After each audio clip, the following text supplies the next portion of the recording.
Okay, what's up, everybody? Good morning. Welcome to a Tuesday edition of Morning Scone presented by Rock Matters Orthopedic Clinic, Hudco Roofing, HudcoRoofing.com. Here at SEC Football Media Days, day 2. LSU had their turn yesterday to kick things off right behind Greg Sankey. Today, Alabama starts the day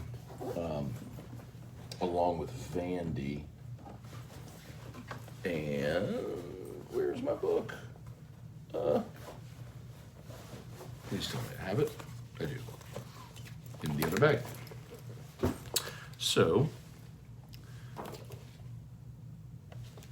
right, today we are looking at, let's see, Tuesday. All right, so John McDay, the SEC coordinator of officials, he has started just a few moments ago.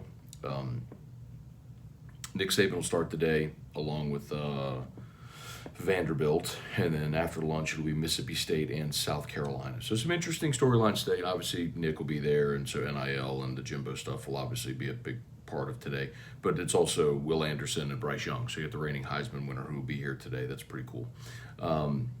Then Vandy, and then Mississippi State. Obviously Mike Leach always is interesting. The players Mississippi State brought, I just don't understand. I don't understand why they wouldn't bring Will Rogers, their quarterback, but they brought Jaden Crumedy, Nathaniel Watson, and Austin Williams. So we'll see. We did put in a request for Mike Leach for AFR today, so we'll see if we're able to get him. And then South Carolina, I guess they're sort of interesting to see if they might be able to take a step year 2 under Shane Beamer. Good young coach, but we'll see. All right, y'all fire away with questions if you got them. Hang on one second. Let's see.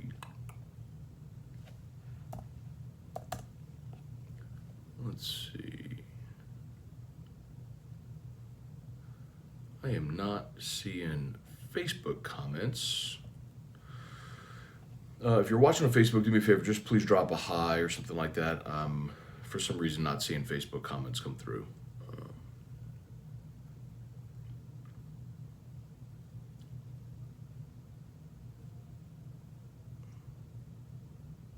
Okay. There we go. Okay.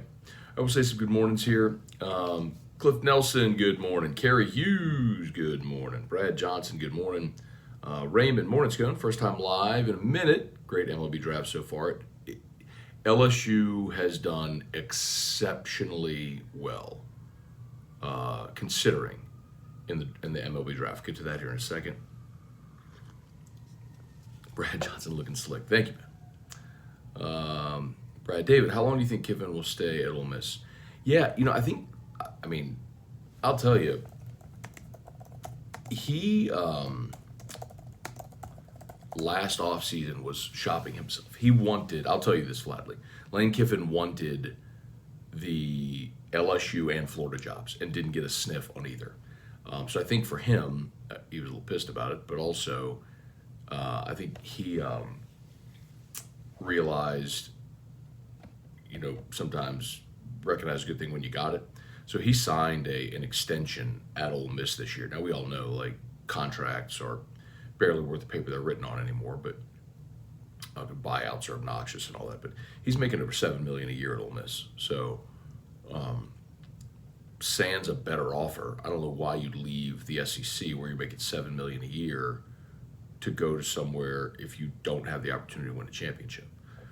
So, if a championship caliber program was looking for a head coach, I think he could jump, but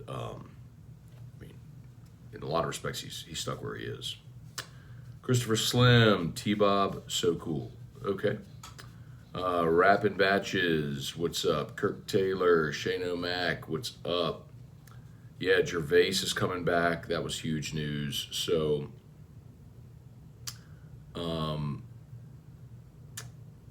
so real quick on the draft, because I saw a comment over here. Kyle Gallo said the MLB draft was brutal on LSU. Kyle, no, it wasn't. Actually, they got I think they got exceptionally fortunate with the draft. You knew you were losing Jacob Berry. You knew you were losing Kay Doty. Raiselman was taken in round 5, so he's gone. Remember, if you were drafted, any of the people drafted already are gone, because you have a draft slot that you have a draft bonus pool where you can use that money for your slotted picks in the top 10 rounds. So typically, if you take a player in the top 10 rounds, you have already agreed with that player on a signing bonus. So when Raiselman went round 5, he had agreed to sign, which is why they took him. The great news is Paul Gervais did not get taken in the top 10 rounds and tweeted that he is coming back for another year. I mean, that guy became your closer this year, and you're getting him back. So, yes, that's a very, very good thing.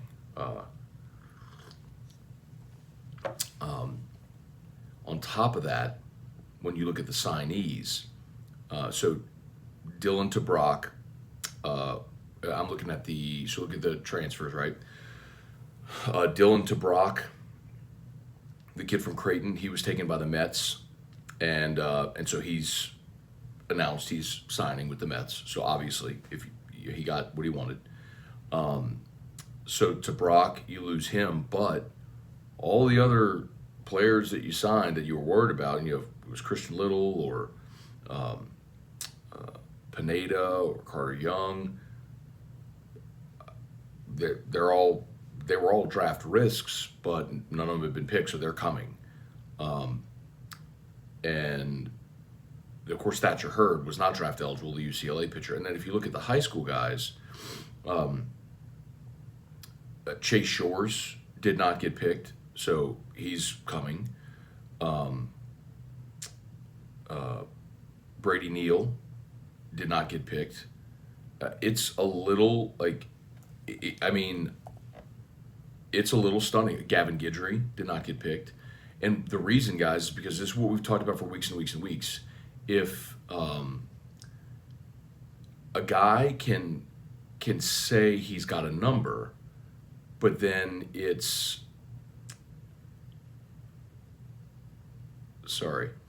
guy can give a number, but will he stick to it? That's the big question. Like, you could say, I'll tell you, Gavin Guidry's number was $2 million.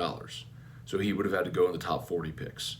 Well, I mean, if someone called at 50, or if someone called at 60 and was like, hey, would you take 1.7 or 1.55? I mean, are you just going to pass on $1.5 million because your number was 2? I mean, some people don't stay hard and fast at 2 or at their number. And apparently all these guys did, which is really cool. So, anyway.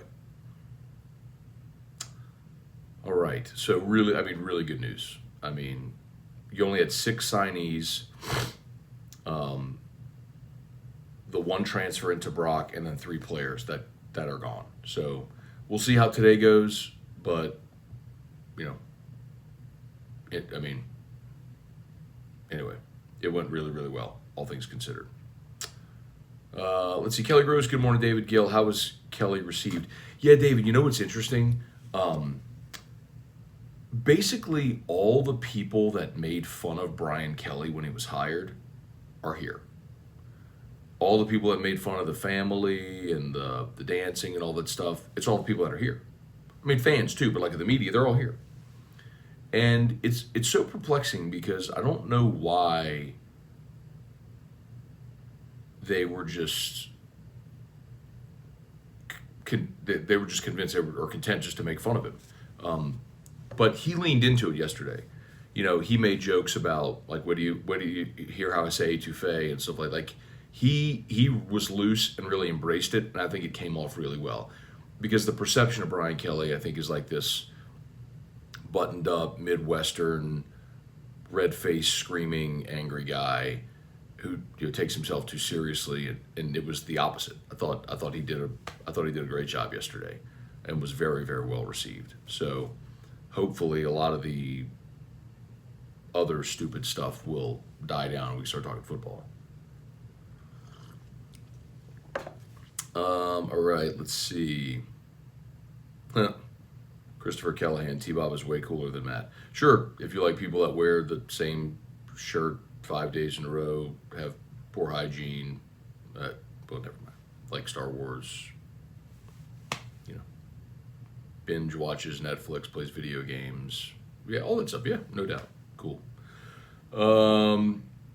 Jason Horn, I got you, Christopher. Jason Horn, Avery Ardoin, Matt Godwin, Chase Pellegrin, Kirk Taylor. How many people else you got coming to campus from the baseball class? I mean, you lost 6. I think they signed 22. I'll tell you that they were hoping to get 11 or 12. They were thinking they would lose 10 guys from this class. I mean, it's a little stunning how many they got.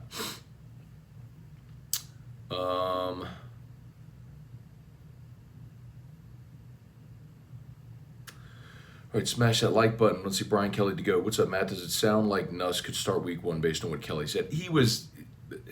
The thing he said about the quarterbacks was more, tailoring the offense to fit their skill set. He said it in spring, it was all install. They didn't do anything specifically for each quarterback. So in spring, it was all installing the offense. So they'll go to camp and they'll start to do things specifically that match the quarterback's skill sets, and then they'll decide who is doing the best at the thing they've designed for them. But he did say, he talked about having quarterbacks that can extend plays with their feet, and that suits Nuss and Jaden Daniels. That doesn't really suit Miles Brennan. So I don't know that we're any closer to finding out who the starter is going to be. It's just, I'll continue to say I don't know why. I mean, I do know why, but fans are so hell-bent on Nussmeier when we saw that kid play last year, he was bad. And yes, he can improve, absolutely. But he was bad. I don't quite get it, why there's this bullish charge for Nussmeier. But we'll see. Rapid batches, what do you shave your head with? As a matter of fact, this. Just going to do it when we finish this. It's a palm deal. So you hold it like this. You go.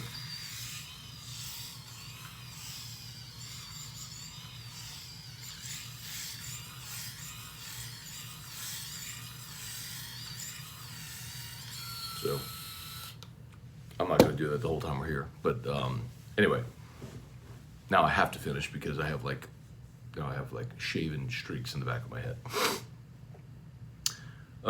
Jason Mobile, good morning. Tim Gautreau, Kerry Hughes, thoughts on Brian Kelly's comments on UCLA and LSU being tired because of being overworked. I missed that. You mean in the opener last year? Because I missed that comment from him. I'd have to go back and listen, but I know one thing that they focus tremendous amount on is nutrition and all the details of keeping guys in shape and fast and healthy and everything like that. So it is interesting though, because I thought one of the things Ed was really good at was recognizing when he needed to push and when he needed to ease up. Les was not. Les was push, and he ran teams into the ground. Brian Kelly DeGoat, my favorite part of AFR was when the Mizzou wide receiver joined. That was awesome. Also shows how great you are by being prepared for anything. Well, thank you that's very kind. But so if you missed it yesterday on AFR, I will tell you that we've been coming to media days since our first one was 2012. So it's been 10 years. I guess this is our 11th media days. And yesterday was by far the most difficult day of broadcasting I've had at this thing. So a lot of, just kind of like a peek behind the curtain, a lot of the content that we get is recorded throughout the day because, LSU was gone by the time my show started. So I was able to record with all 3 LSU players. I also had a recorded interview with Jonathan Mingo from Ole Miss, and another one with a media friend. And the video recorded, the audio did not. So we did not have audio on these interviews, so we couldn't air them. And we found that out during the second segment of the show. So, like, I had sent these interviews to Paul, he was cutting them and all, and so we started the show. I did the first segment with Brian Kelly audio, the second segment with Greg Sankey audio. Then I was going to start to get into some of my recorded stuff, which made up about half of the show, and it was all the LSU stuff. And found out in the second segment of the show that we didn't have those. So basically, I had nothing. All the work that I'd done all day, it basically all just got scrapped. So I'm 2 segments into the show, 10 segments to go, and I've got nothing. So it's kind of the beauty of media days, though. You never know who's going to walk by, and so this kid from Missouri. I mean, I swear to God, I did not even know who the kid was. I thought he was like one of the SIDs that was just carrying the sign for the player. He was just a 6 foot, 180 pound, receiver. Barrett Bannister is his name. But he was awesome. Like, he was so fun to talk to. He sat down, kind of kicked back in his chair and had a good time. And I swear, if you go back and watch it, you'll see me when he sits down, you'll see me kind of like reaching, and I'm grabbing this, which is the media guide for media day, all the information, which has the schedule and bios on every player. So I was literally like stalling, flipping through this, trying to find the Missouri page, so that way I could find out who I was about to interview, because I had no idea who it was. I'm like, yes, and Rivers walked in and was like, it's Barrett. I'm like, I don't know who Barrett is. But that's why I love media days. It's like, because otherwise I would have never, ever talked to Barrett Bannister, but he was really good. Larry, what time is it? 8:35, right? Nick's talking here in about 25 minutes, so let's do about 10 more minutes, and I got to jet over. Spurge, good morning. Larry Garner, Patrick Ramos, good morning. What's up with the SEC Network putting weird lower thirds under Brian Kelly's name? TikTok influencer. Yeah, they... I don't know who does all the supers and stuff like that, but that is something that at this event they've started doing of late in the past few years. Like, they will end up doing that for all the coaches you'll see, but yeah. And I'm with you. I don't like it on the SEC Network.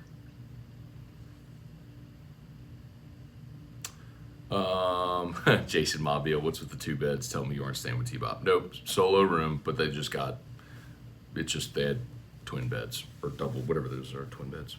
I asked for a king, and they were like, this is all we have ready. I was like, okay. Let's see. Love how we can hear a professional coach now on interviews. It's refreshing. It's very true. Brian Kelly doesn't really dodge anything. He does answer things pretty candidly, but he's polished. He is very, very polished, and that is refreshing. Apollo Balboa, 1985. Matt, did you feel Kelly pandered too much to Louisiana South talking his attempt to win over his audience? No, I don't think so. I think I wouldn't say that it was pandering. I think it was honest, because I don't think he consistently brings it up. He consistently gets asked, are you a fit? How's the transition going? Culture gumbo. It's just, he gets asked about it all the time. So, at some point, they'll stop asking that question, and he'll stop having to talk about it. But as long as he's asked, he's going to have to keep talking about it. Let's see, I'd rather Daniel start on experience. I feel the red zone offense will be nice because he can run. Not only the red zone offense, all of the offense, because he can run. And I agree with you. Is this QVC? LOL. QVC? What did I do with QVC? Let's see. Oh, the head shaver. Yeah. Birdie Dupree. The draft risk guys that didn't get drafted yesterday are more than likely coming to campus. Absolutely, yes. I mean, there's always a chance a team will take a late round flyer, and that's less of a chance now with 20 rounds. Like when there's 50 rounds, you could take a guy late, but not really matter. But there's fewer rounds now. But yeah, there's always a chance they could take a guy on a flyer in case if he changes his mind. But anyway. But yes, all the guys that did not get picked are very likely coming. Cole Lecoq. Thoughts on conversation of Arch Manning being overhyped because of his last name? Numbers don't reflect that of a 5-star number 1 national QB. Yeah, remember, Cole, when you're projecting, so I don't agree, by the way, about him being overrated. Overhyped is different than overrated. Hype surrounds him a lot because of his last name and all that sort of, and we've known about him since he was an 8th grader and all that sort of stuff. That's hype. But is he an overrated prospect because of his name? I don't think so. And the thing that I'll tell you, Cole, is having watched enough high school football, I've seen guys put up monster stat lines that aren't really good projectable players, and I've seen guys that don't put up great stat lines that are studs. I could point out, look at the running back from Liberty that just committed to LSU. We talked to his coach. Excuse me. We talked to his coach last week, and Caleb Jackson. And we talked to his coach, and he's like, I'm trying to pull up his stats, but he said basically Caleb wouldn't play in the second half of games. I mean, it's the same thing I always said about Darius Geis. Darius would have 7 carries for $115 and 3 touchdowns, and then wouldn't play the second half. Like, if they had run him 25, 30 times a game, he would have set every rushing record ever. But he had a future. So I don't think it necessarily matters when you look at stats, and competition matters as well. So, if you're Newman and you're playing, you're a 1A school or whatever Newman is, and you go travel and play national games and stuff like that, you're going to play a different level of competition. So, no, it's more about size, arm strength, footwork, the measurables when you're looking at a prospect. So I don't think he's overrated. I think that's a comment that a guy made to get attention and got a lot of attention. Ronnie Dugas, what brand? Oh, this is called the Pitbull Shaver. Pitbull Shaver. Let's see, a few more. James Medford, morning Matt, like what I see in every team at LSU, all the stuff about dancing and things is BS. I think he will find the right quarterback. I agree. Apollo Balboa, let's see, chances. The first question asked to Saban is about his back and forth with Jimbo. The only way it's not is if a local Alabama media guy gets the mic first and goes the homer route of, Coach Saban, yeah, you've done such a great job recruiting tight ends, and I think the next great one at Alabama is so-and-so. Can you please talk about what makes so-and-so just such an awesome player? Like, that could happen.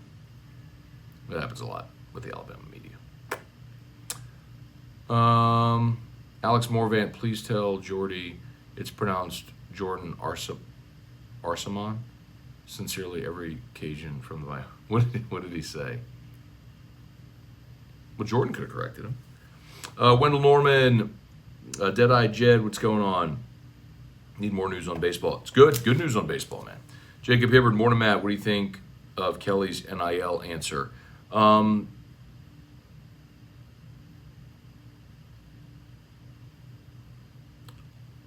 It didn't strike me as odd, so I'm wondering what specifically caught your attention about the NIL answer. I just think every coach is essentially saying the same thing on NIL. It's like, we need guardrails. It's like, NIL is great. We want players to be able to have the opportunity, but we need guardrails. I mean, everybody's saying some version of the same thing. Weston Weaver, good morning, Brad. David, what coaches are on the hot seat? Brian Harsin. Oddly, I think Mike Leach. And y'all may disagree, but Jimbo. The recruiting class is great, but you got to win games. And keep losing 4 games every year. I mean, they go after this recruiting class and lose another 4 games. Jimbo. Let's see, who will the starting quarterback be? I think you will see all 3 at some point this season. But for the opener, I think it'll be one of the veterans, either Daniels or Miles. Football record, I think they go 8-4. Vegas has Apollo Balboa. Depending on what sports book you look at, you will see anywhere from 6.5 to 8.5. So it's kind of stunning how much it's varied.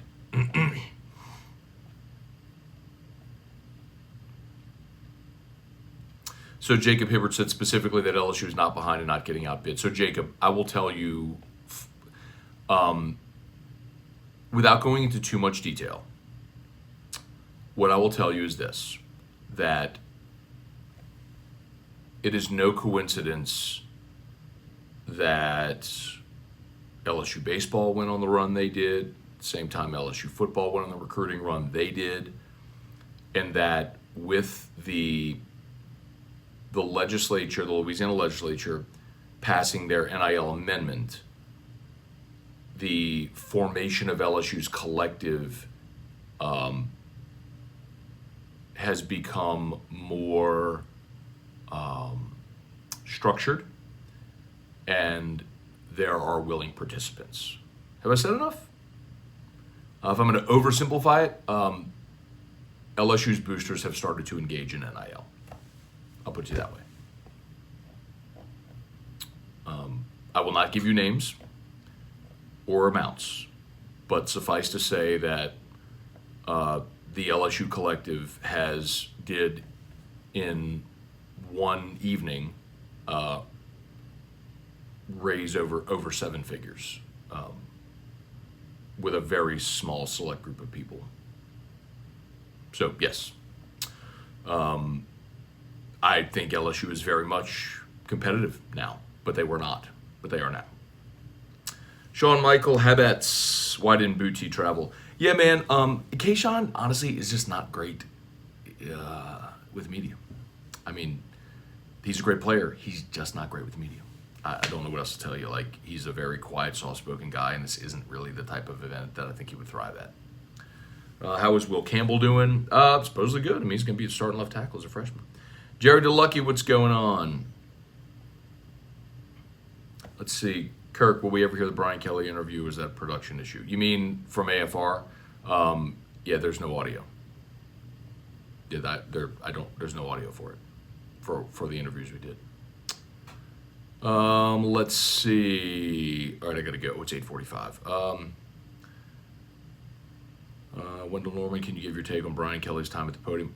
Kind of started there, Wendell. I thought he did very well. I thought he leaned into the criticisms of the accent and the dancing and all that stuff and made it a joke and was laughing with everybody instead of pushing back. And because of that, I think it will cool down. I thought he did fantastic. It was his first media days in 12 years. His last time at a media days was Big East Media Days when he was at Cincinnati. Remember, no media day, no conference in Notre Dame. So I thought he was loose, had fun with it. I thought he did exceptionally well. Brian Harsin on the hot seat year 2. They almost fired him this past offseason, Brad, so yes. How's the back and weight loss? Not going great. Well, actually, I went and saw Crystal Poche before I left, so my back is feeling much better. Weight loss, I'm down from, well, so I guess, so I'm down from the highest I was 247. I hate to say that, but it's true. And before I left for here, I weighed myself and it was 239, so down 8 pounds. I have 30 pounds to go, but marathon, not a sprint. Uncle B, LSU over under 8 wins. Push. I think they're 8-4. Okay, I got to go, y'all. Have an awesome day, and we'll see you for AFR. Deuces.